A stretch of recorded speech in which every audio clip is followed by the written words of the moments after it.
who just kept asking questions, did the work, they turned out to be the best at math.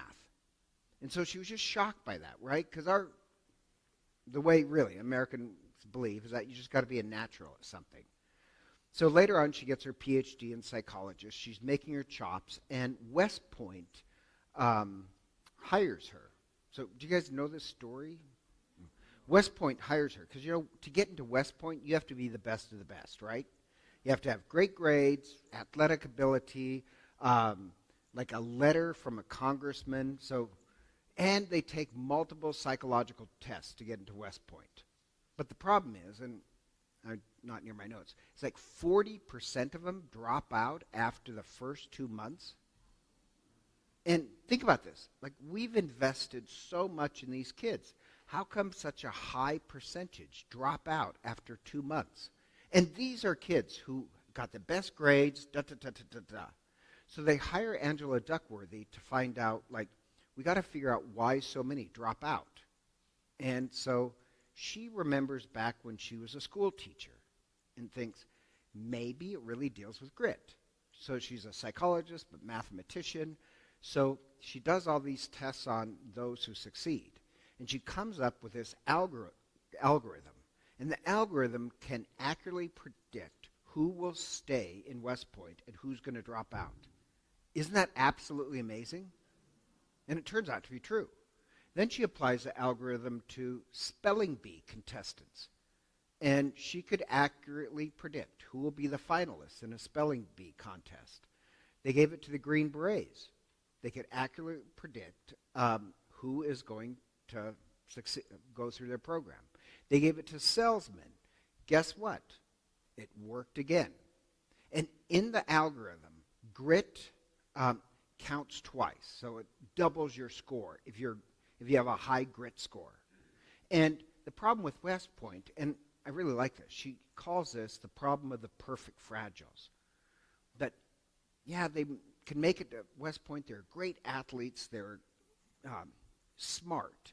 But the problem is they've lived very manicured lives where they had coaches and private tutors, and they had the best of the best. And so they are definitely smart, and they're great at athletics. But that doesn't make you gritty.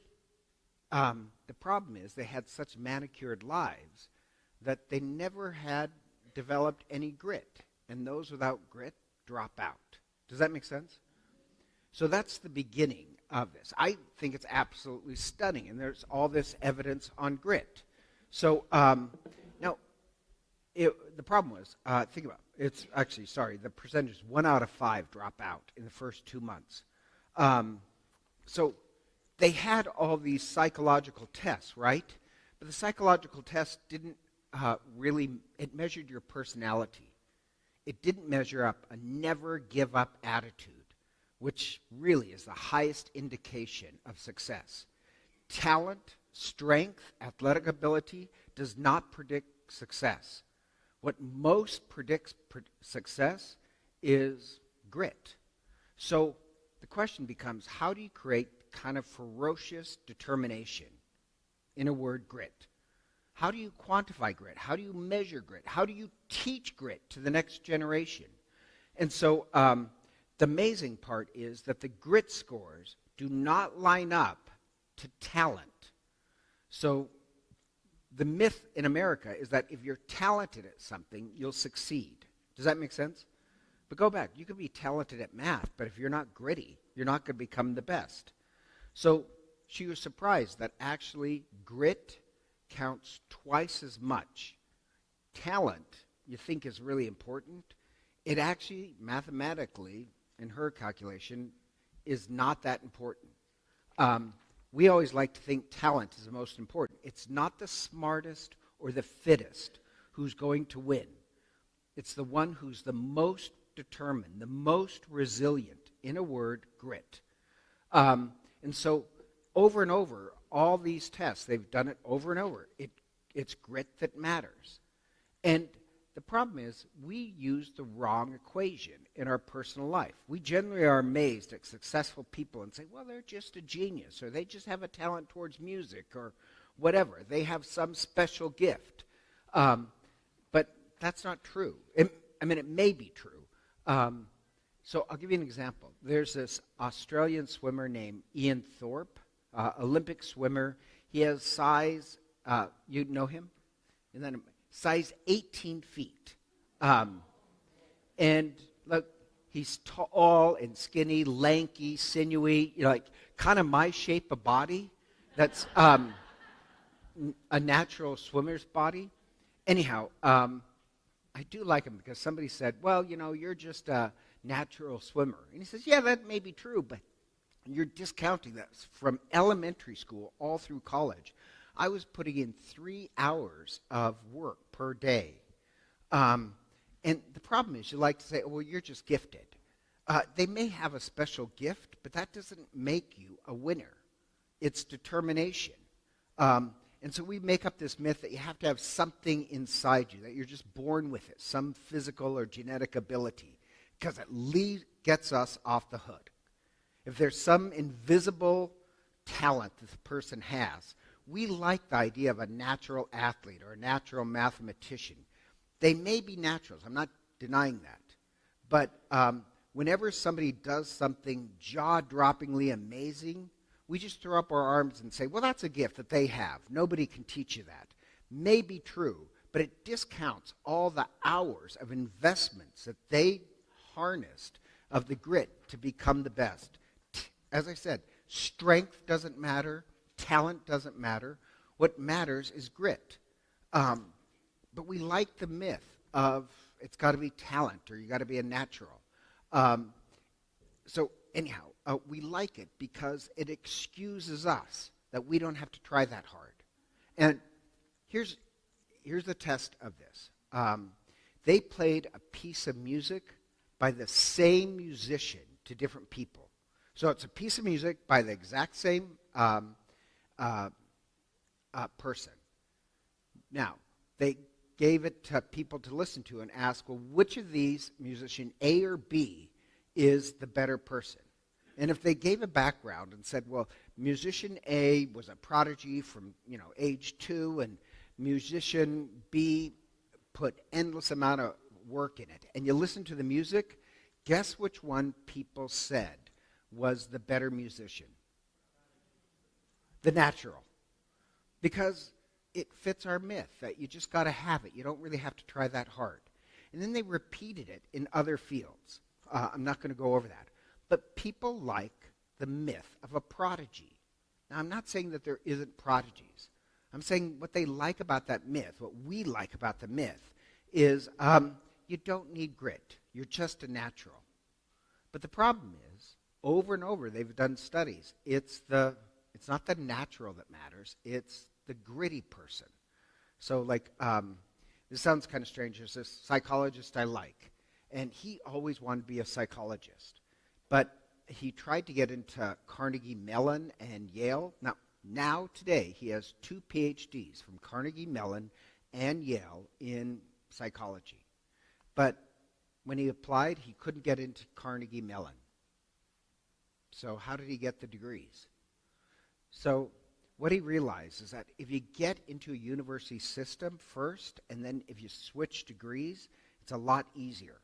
And his parents forced him to play the cello when he was a kid.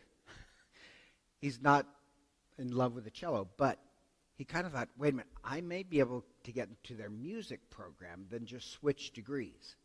And he did. So he got in under a music degree, but then switched, and he got 2 PhDs in psychology. And here's the odd part. Yeah, he wasn't a natural, but he knew the one thing he had was grit and determination. One way or another, I will get those PhDs in the degree I want. The danger is separating yourselves from people based on talent. What really separates us is grit. Then they did these studies with dogs. You know about learned helplessness in dogs, right? You know that study? No? Yes? Oh, yeah, you can teach a dog to become helpless. And once it becomes helpless, they become hopeless. So you give them these electric shocks. And anything they do, they're getting electric shock for. And guess what you teach the dog? Why try? just sit there and keep getting shocked because anything they do is not going to work. So helplessness leads to hopelessness. Then they gave another set of dogs. Yes, they'd give them shocks, but with determination, they'd find their way out. And so what you're really teaching them is how to be hopeful and aggressive. And years later, this sounds kind of strange, when they had puppies, the ones that were helpless somehow passed that on to their puppies. The ones that were gritty, the gritty dogs, their puppies were even more gritty. That for some reason, you're more helpful and stronger for life. So, holy cow, that should shock you, that you can pass that on to your kids. Then they tried the same thing with rats. Believe it or not, same things. The rats that were taught to be helpless and hopeless, their, puppies gave up. But oddly enough, the ones that learned grit, their kids were more grit. And the odd part is this. What it says is this. Stress, everybody can say, oh my God, stress is the worst thing for you. No, it's not. Helplessness, stress plus helplessness is terrible for you. Stress actually empowers people. So another researcher, Marty Seligman, demonstrated that stressful situations can be empowering if people find hope. And hope is not false optimism. Some sense of control over stressful situations made people stronger for life. So in some sense, life is teaching you either to become resilient and gritty, or it's just teaching you to be helpless and angry. So the odd part is, for people who rewire their brains for grit, I can't just tell some kid, let's say at Holy Family School, I can't just say, you need to be hopeful. To be hopeful, you really have to rewire your brains. And when I say rewire your brains, I actually mean rewire your brains. Your brains are always rewiring themselves, right? But the thing about a stressful situation, if you have a stressful situation and achievement, you've wired your brain to become more and more gritty, and therefore more and more hopeful. The problem is the perfect fragiles. So, not meaning to be cruel, but like our kids, God bless them, they go to a Catholic school. They have very aggressive parents who want them to be the best. That's all a plus. Does that make sense? But if you have snowplower parents, you know what a snowplower parent is? Oh, like a snowplow, it just moves all obstacles out of the way. Worst thing you can do for your kids. Now, this sounds kind of strange. You want your kids to struggle. You want to struggle. The perfect fragiles, yeah, they had the best grades and great athletes, but they never really had to face failure.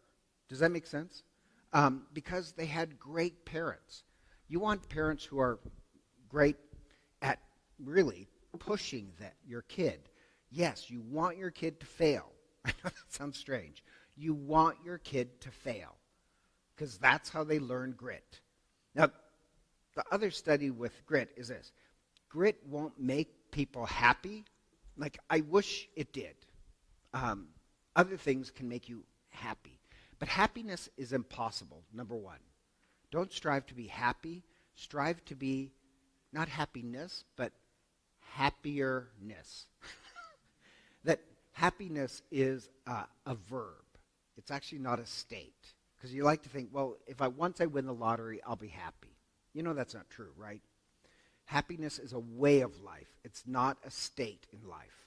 And so you want to be happy-erness, always achieving more and more. And my only point being is that as much as I love grit, there's other virtues that are tied more to happiness. You know what grit is most tied to? Hope. And so they test people. Angela Duckworthy, those people who have high grit scores also have less depression. Isn't that kind of amazing? So it doesn't give you happiness, but it does inoculate you against depression. Does that make sense? Now, I mention that because you know who has the highest suicide rate? Teenagers, and it's growing. Who are on the most antidepressants. Teenagers. I'm sorry, it should be 60-year-old balding men. It's my life needs antidepressants. So just academically, everything. I want our kids to learn grit. And I know that's just the psychological background, but we're Catholics. And just think how much grit is part of Catholicism. I know the modern idea is that somebody who is, quote-unquote, a Christian is a nice person. And just, if you know my philosophy, I hate niceness. No, I really do. I hate it because, just in my background, I've met some real sociopaths who are nice. You know, they're so sweet and nice, and they will stab you in the back. I like kindness. That if I need help, you're there. You won't. Does that make any sense?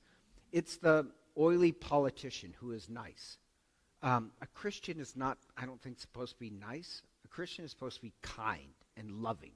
But to be kind and loving, you need grit. And one of the virtues of the Holy Spirit is grit.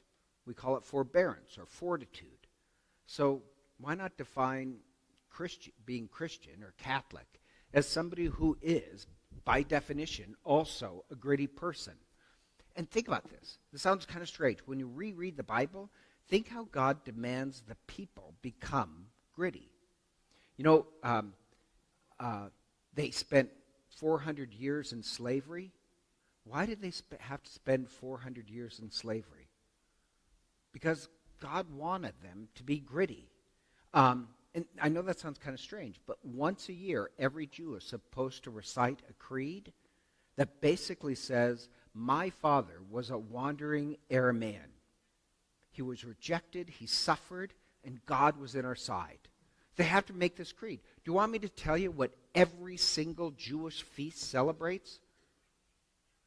Is that my phone? What every Jewish feast celebrates is they hated us, they tried to kill us, and we won.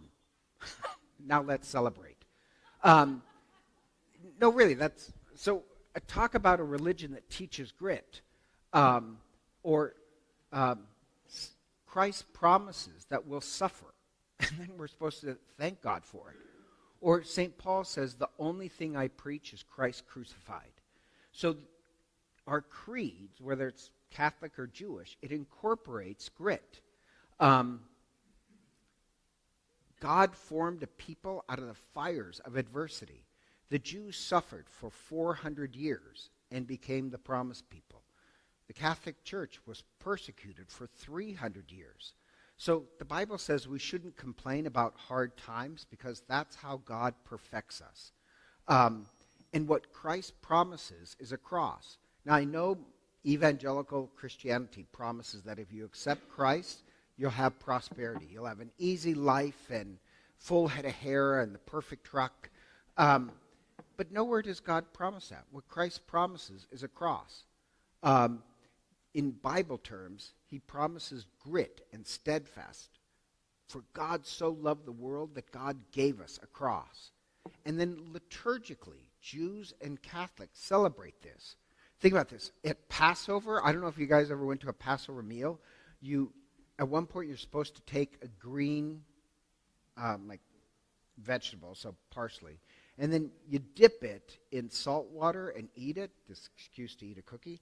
But what that means is the bitter herbs and everything, the salt water, it's our youth that we went through the water, but the salt water is our tears. Now, that should strike you as strange.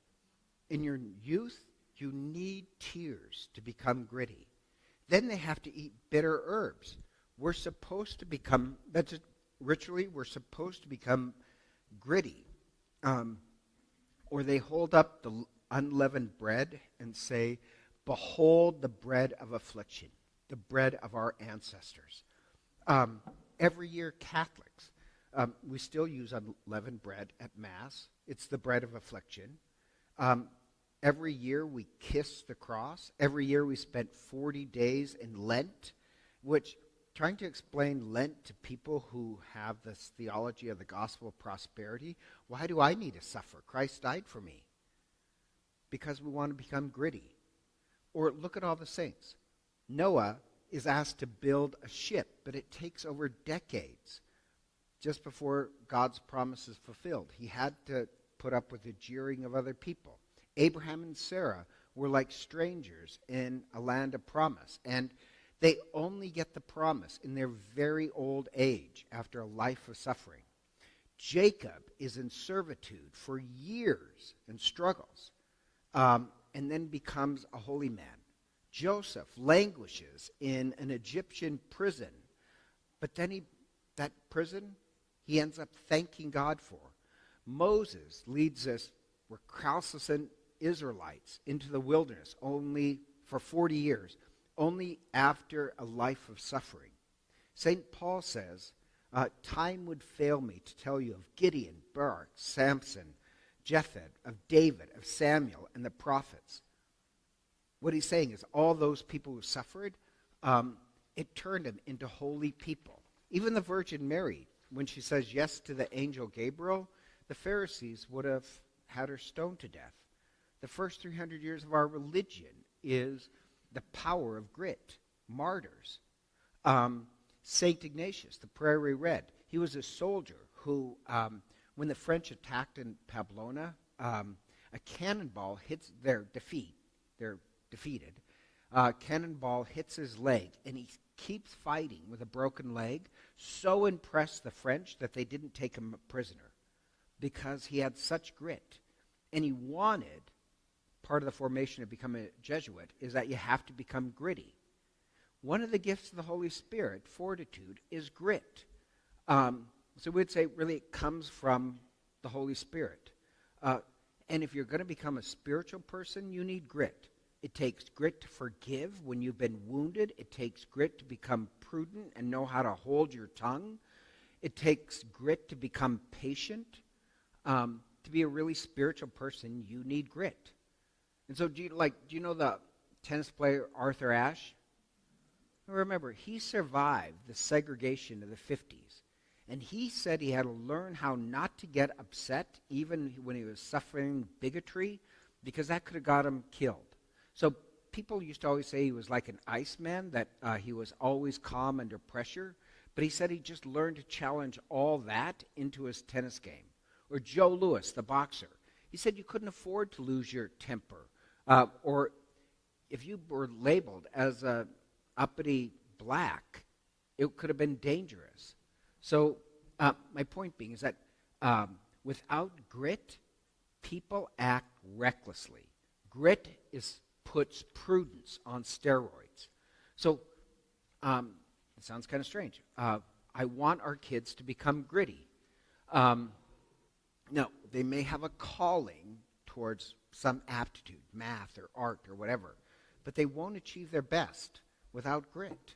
I hate to say this. I know this one priest who I really believe this priest has a calling to priesthood, but he is a dog poo as a priest.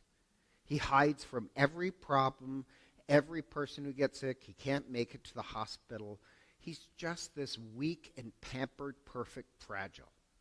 So he kind of, his parents pampered him, and as a priest, he can't enter into the pain of other people. Does that make sense? So I do believe he had a vocation. But because he had no grit, he was a perfect fragile, and as a priest, he intends on staying that way. I don't think he ever achieved really what God called him to become. So grit is really just fortitude. It's stamina, it's courage, it's relentless resolve. So grit is the virtue of the soldier who refuses to give up in battle. Grit is when I fall down 7 times, I'm going to get up an 8th time. Or if you drive a nail into the wall and it meets no resistance, do you really want to hang a picture on that nail? You know it's going to fall down. Why would you hang your life on something that never met resistance? Your life is going to fall down. Without grit, you're not going to have a good life. And so St. Augustine says, I like this, Don't flinch when it comes to a fight if you want to win the prize. Now, granted, it sounds better in Latin, but what he means is you need grit to have a great life. If you just want to be nice, teach your kids to be a perfect fragile. But to become a great human being, you need struggle. To become a mature human being, you need struggle. I wish we could stop working under the wrong equation that what we need is talent. I wish we would work under stop working under the wrong equation of saying, oh no, I love you so much, I'm going to make your life easy. That's terrible. Does that make sense? So this is the year of grit. And the real question now is, how do we increase grit? But because I feel like you're falling asleep, I'm just going to pause, get some coffee, and take some questions. So answer this. Does that make sense why I want a year of grit? So, Anne? Oh, hi. And yes, go ahead, Judy.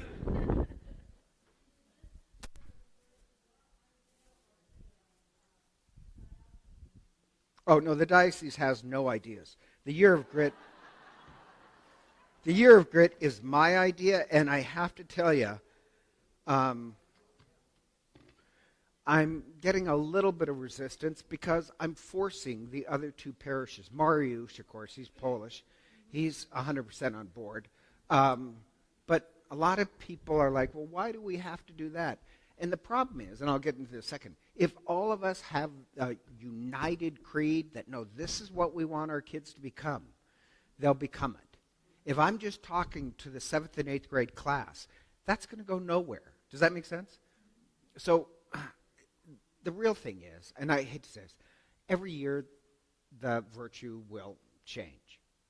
But grit, I want to start off with. So if you went to Catholic school for 8 or 7 years, you would have these things under your belt. Does that make sense?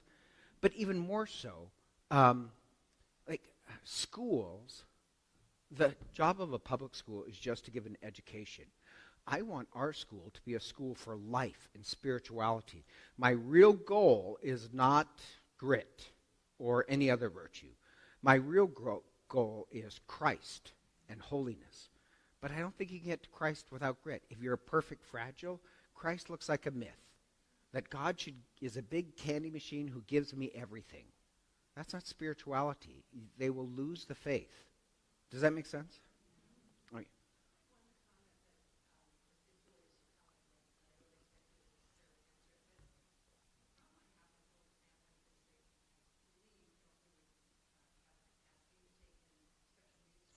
Yes, that is true.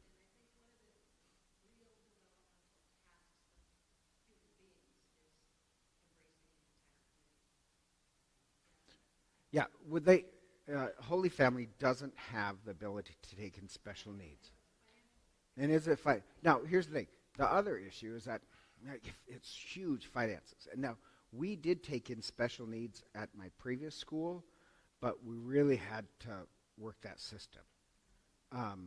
But no, you're right. Yeah, and I really, and here's me going politics. The Blaine Amendment that forbids us to have any public funding, which I think is morally wrong. Um, our kids get a better education. Like at Meridian, they're at the 50 percentile. St. Ignatius School, I don't know, was at the 97th percentile, which means only 3% of schools in the United States was better than that. That's fairly typical of a Catholic school that has to pay for everything themselves. So I just don't think it's about education. I think it's about spiritual development, not just of kids, of a community. So you're right, but unfortunately, practical matters.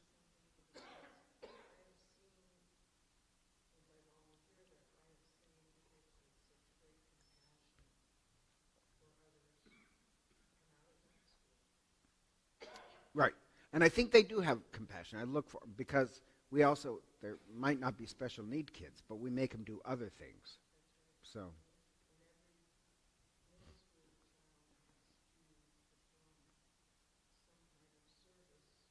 yeah, you don't have that in public school. We have service preaching about taking care of the poor. It's just academics. So the real question is this. I know how do you increase our kids' grit score? How do you increase the grit score of an entire community? Because let's go back. Remember the study. And they didn't do the study with, particularly with people because of ethical issues. I guess they don't like getting shocked. But they did this other study of, Catholic records. We have endless amount of baptismal records, right? Going back 2,000 years. So some section like Sweden or Finland or something like that, they tracked for, because we have the baptismal records of life and death and weight and but no, they could go back like 200 years when life was a little bit tougher. And this sounds really strange, but and it's a little shocking, but if grandparents had a really hard life, their grandchildren tended to be bigger and stronger. If grandparents had an easy life, the grandchildren didn't thrive as much. So if you really want to have a great life, make sure your grandparents had hard lives. But no, what it is, once again, they suspect, nobody knows, but they suspect it's really the rat and dog study. That, wow, grit echoes through a generation. Does that make sense? So a community can pass on grit to their children. So how do you increase our children's grit score? Because grit is like a muscle. You're not born with it. You train yourself into it. And the other thing they notice is that older generations in the United States have more grit. The younger generation is losing grit. And that shouldn't surprise you. If you look in the Bible, you see that the people of God did lose grit. They start out really gritty, and then the slaves of Exodus, within a couple generations, they become soft. And God calls them the fat cows, that they lie around and they expect other people to do everything. They lost their grit. And so, yeah, a generation can lose their grit. And so, getting back, how do we teach kids to be gritty? Well, so in that little thing, I put down some different ingredients, but one is consistency. So in this interview, she found, Angela Duckworthy, found that intensity of your passion is not that important. Like, you may be really intense about your love of dance or music. Not that important. You know what's more important? Consistency. So, like a world-famous chef could be watching cooking shows when they're younger, but if they don't have grit, your passion won't span through life. Or there's this pitcher named Tom Seaver. He's the 1992 Hall of Fame. And he had a passion towards baseball, but passion doesn't matter. Consistency does. And he said, I tried to become the best so that year after year, week after week, I could be a great pitcher. And he says, pitching determined what I ate, what time I would go to bed, when I'm going to wake up. It means coming to Florida to practice and not going out to get a tan, because if I get a sunburn, I won't be able to pitch. So I always need to wear a shirt. It means that if I pet a dog, I pet with my left hand, not my pitching hand. It means in wintertime, I eat cottage cheese rather than cookies to keep my weight down. And then he said, and I hate cottage cheese. The life he describes sounds grim, but he is willing to pay that price day after day after day because he wanted to become the best. Passion doesn't matter. consistency does. Passion is a type of loyalty, but passion is great, but consistency matters more. He says, all those sacrifices to pitch made me happy. So he says, and this is true, the worst advice you can give graduates is discover your passion. Passion will evaporate when things get tough. He says that's bad advice. You teach your kids that, no, you put in the time, day after day, minute after minute. You do things. You learn to sacrifice if you want to be the best. Sounds kind of strange. You have to learn that consistency. I can give you more examples, but we're running out of time. Does that make sense about consistency? Another thing that increases grit, they found out, is spiritual practice, i.e. religion. So it highlights this characteristics that a moral compass and religious beliefs, oddly enough, increase one's grit. Highly resilient people have a solid sense of what they consider between right and wrong that will guide their decisions. So the most resilient among us are people who generally don't deal in the negative, and even have hope in the hardest times, that they believe in something greater than themselves. So this is often found in religion and spiritual beliefs. So they're altruistic. They care for others. So the odd part is you could say, well, we can increase grit, and this sounds strange, by meditation/prayer. If that's what you're praying for, the person does become more gritty. And I think the reason why is that God wants to give that gift. Does that make sense? So at the Catholic school masses, I want them all year long saying one prayer for grit. So you can increase a community's grit score, but it takes a couple ingredients, practices. And this sounds strange, but the first one is failure. We need our kids to fail. We need our kids to fail. Now, and that sounds awful, but the snowplower parent is not going to have their kids as gritty. So your kids are going to fail. The question is, are you going to hold them accountable? So think about the kids that kicked out our windows. Only one parent called. If you would have done that, kicked out a church window, kids do stupid things. No judgment there. But wouldn't have you held your kid accountable? But they all said, well, it's not my kid's fault. No, you look for an opportunity where they fail so you can say, no, you got to get up and try again. You know, what impedes us empowers us. To say, no, you're just good and you're always going to be great. People that were raised with grit see failure as an opportunity to try again, to do better and better and better. People who are raised without grit see failure as a sign that it's time to give up. So I want our parents to let their kids fail and then encourage them. Don't be snowplowers. Does that make sense? 2, the one hard thing rule. Now, only because I'm limiting this adult ed to one class, what I'm thinking about doing is putting throughout the year, like once a month, a little grit video for our parents and saying, this is the monthly activity to increase grit. So parents, watch for your kids' failure and rejoice when they fail. Second thing, this is called the one hard thing rule. The one hard thing is at the dinner table, ask your kid, what's one hard thing that you did today? Does that make sense? So if it's a little kid, you say, well, I had to give up a sleepover with my kids because tomorrow with my friends, because tomorrow I have practice. Having them lean in saying, no, I need to do one hard thing every day. It teaches kids that life is not meant to be easy. Does that make any sense? It creates a better story. Now, the hero in every hero story, how does he become a hero? Failure. He had struggle. Look at Hercules, Odysseus, Star Wars.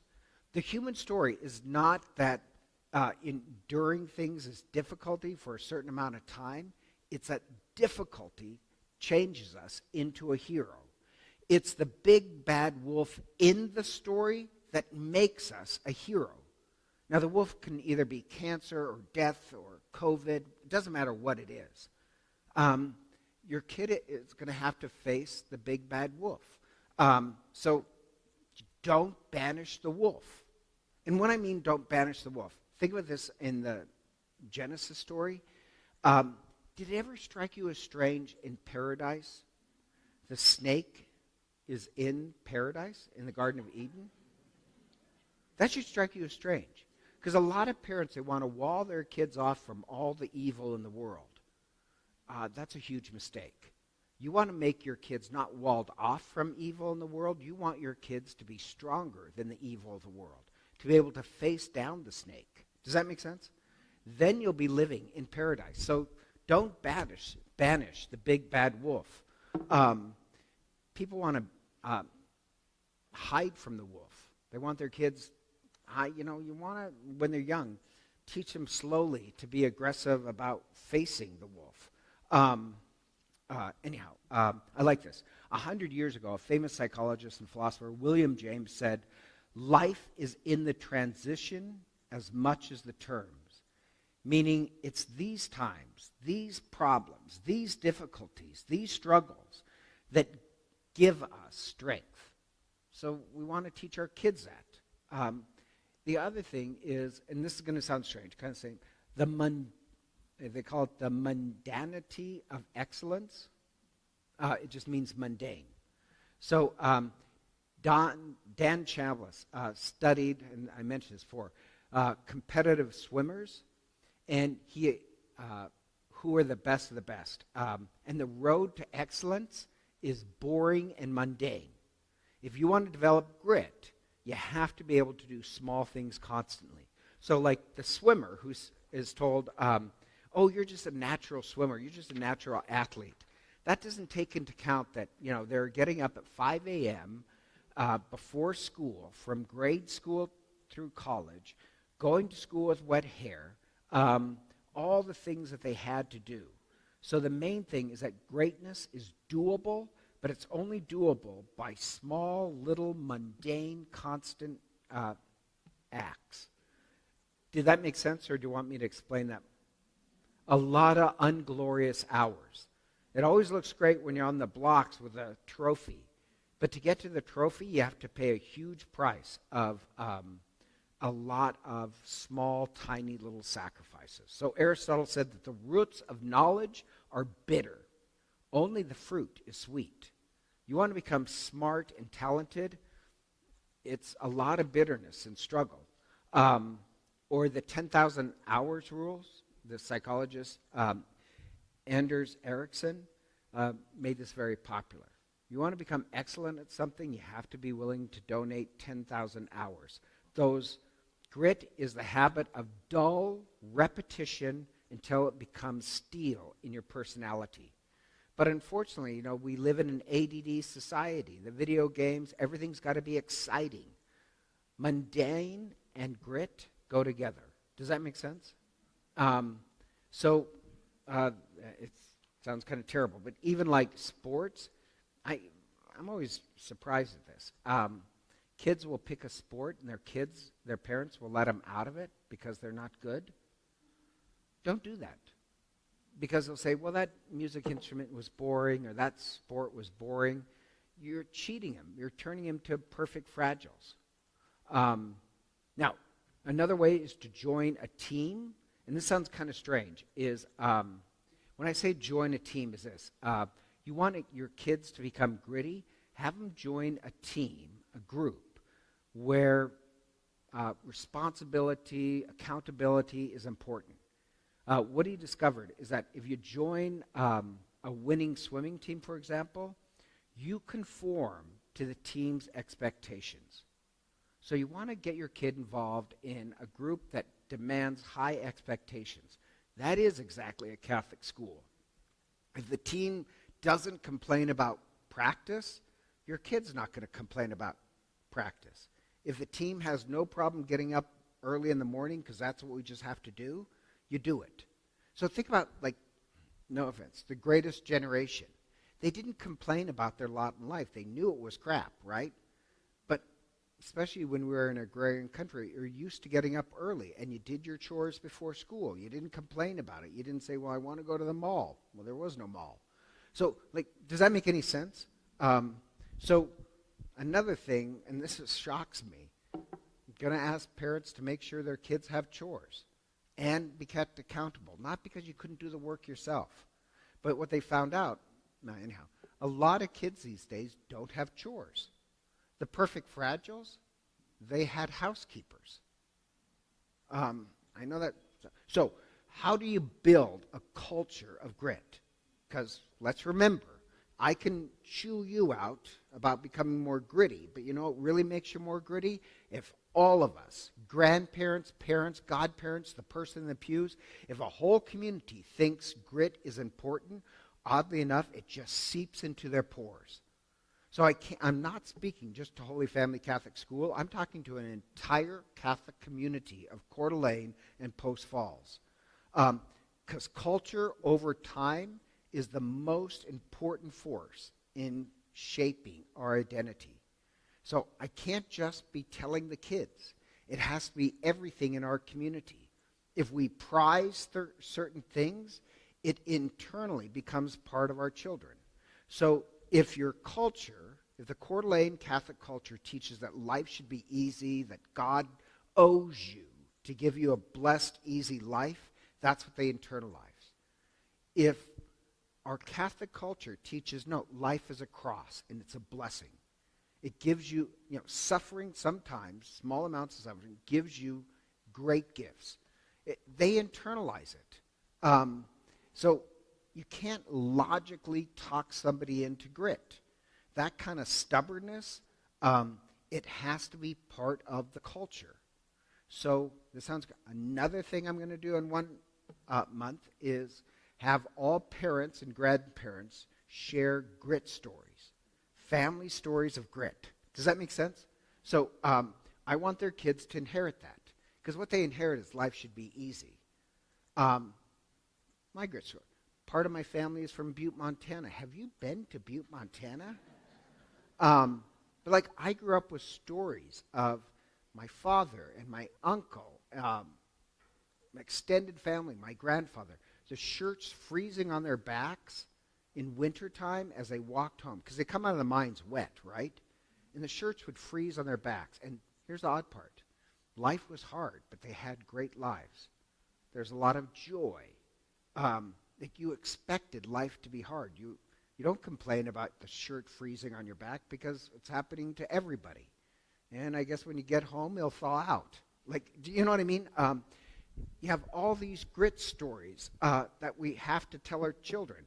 If kids have always failed to, in one sense, always failed to listen to their elders. But one of my former bookkeeper in Meridian, she was very gritty. Now, very happy. She loved the color purple. Loved to have a drink. She was a party girl in many ways. But very, very gritty. You can be two things at once. And so I asked her, why are you that way? Because she's intense about things she wants. She's gritty. And she told this story that her father, she says she inherited that from her father. Because her father, she's from Minnesota, but her father in World War II was parachuted behind lines, got shot, I can't remember time, 50 times or something in the back. His back was all torn up. Crawled back into friendly territory, survived, got the Purple Heart, just this heroic story. And she says, it always impressed me, that Purple Heart. My dad did all that. They couldn't kill the guy. So this sounds kind of strange. Go back to the helpless, the learned dog syndrome. Let our kids inherit these stories of grit. Another month, I know this sounds kind of strange, I want each family, I'm probably going to lead with this, is a grit motto. I know this sounds kind of strange. Each family have to come up with a grit motto. Believe it or not, Angela Duckworthy, her family motto that she would tell her girls was, life is sacrifice. So that sounds kind of strange. But her kids grew up with that life is sacrifice. Here's a couple others. Easy choices, hard life. Hard choices, easy life. Bad times can make you better or bitter.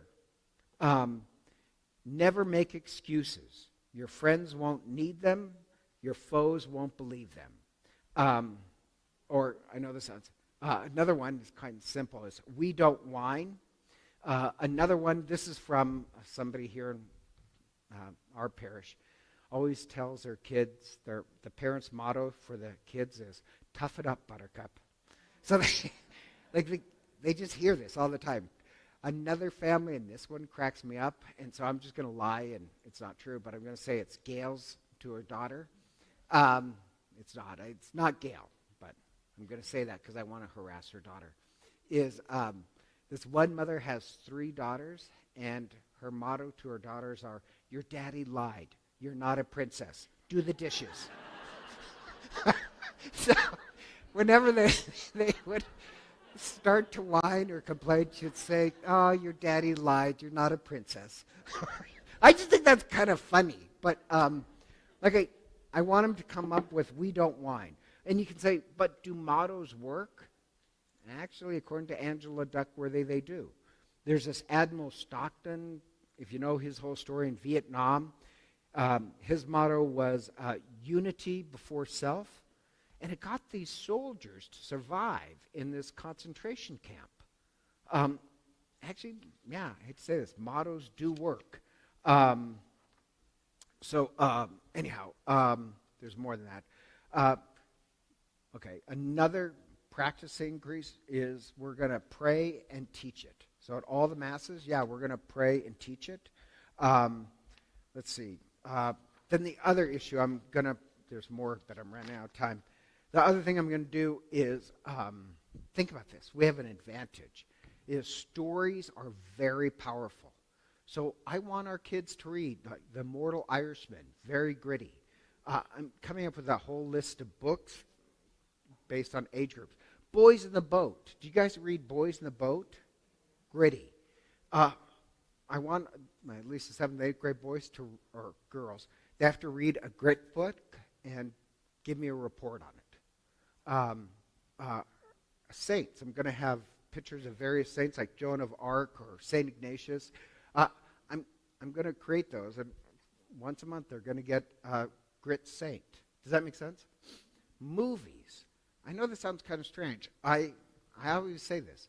Movies are modern pulpits. So some movies teach anti-grit. That you just got to be a natural. You're just born that way. I hate those movies. Or love, it's so easy. You meet the right person and there's never a problem after that. Or you have movies like, there's so many good grit movies. I like Rudy. I like Hacksaw Ridge. They're going to have to give me a report on a movie that teaches grit or a movie that teaches anti-grit.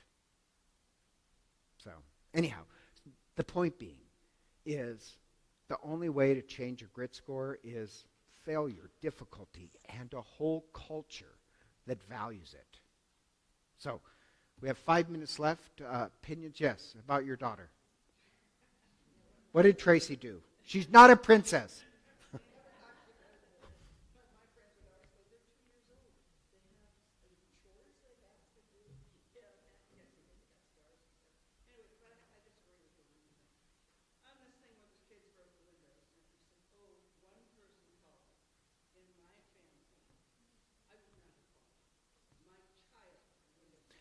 No, right.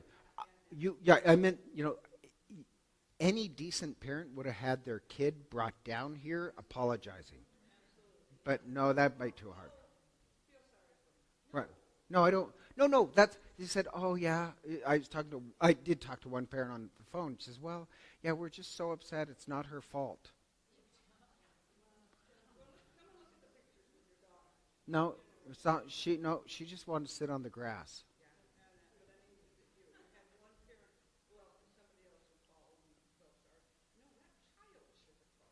No, no, it's not the child's fault. It's the parent's fault. I hate to say it. It's a culture that raises. Yeah.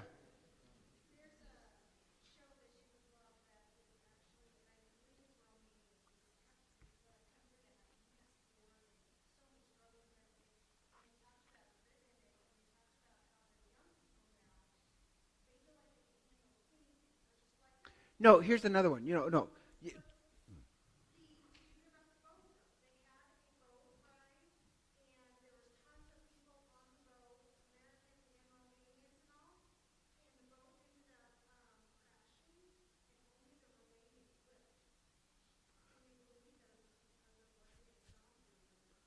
No, and back there's all this evidence. No, there's all, even that my favorite one of my favorite Chikhai something. He's Czechoslovakian, and he noticed in World War II, as a kid, he noticed because after World War II, everything's falling apart.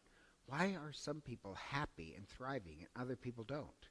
And he answers the question as a psychologist that in their childhood, they had not necessarily they had either childhood that wasn't easy or parents that demanded a lot out of them. So it wasn't just that you could be wealthy, but if you had parents that said, "Oh no, you'll be grooming the horses and doing that first," they turned out happier later in life. Or I love this; it happened twice. But did you see the story of the woman a couple of years, about a decade ago? She graduated top of her class at Harvard. Do you remember that one? Oh, God, it was so good. Top of the class at Harvard. And when they interviewed her, she was elegant and classy and I know that sounds kind of strange, but I appreciate that. The way she sat had sophistication. But her story is her mother was a drug addict. So she was homeless through high school. And she realizes in junior high, oh my gosh, I am on my own. And so instead of folding, she doubles down. She realizes I've got to get great grades. I've got to get scholarships. I've got to escape this hellhole. So she would sleep in bus stations or in buses or, she was literally homeless all through high school. She did get great grades, and she got this full-ride scholarship to Harvard. And they asked her, when did you realize that you were going to succeed at Harvard? She says, my first day. She said, I was scared. I was Harvard. All these kids have so much more than I do. And I had a horrible childhood. She barely has any clothes to her name. And her roommate on the first day is crying. So she asked her roommate why she's crying. She says, I don't know how to do laundry. And she said, my first thought was, I am going to rule this school.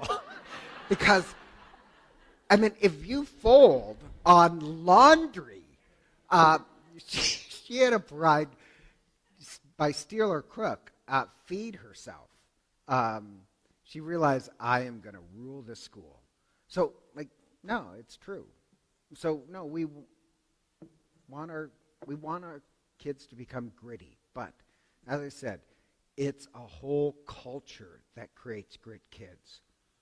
Not just parents, not just the kids. It's got to be all of us. So it's the year of grit. All right, we've gone an hour. So next week I'm busy, so I can't teach another class on this. But I could talk on this forever.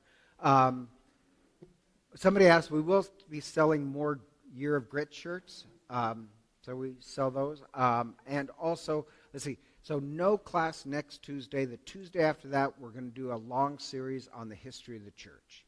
So, in the name of the Father, Son, and Holy Spirit.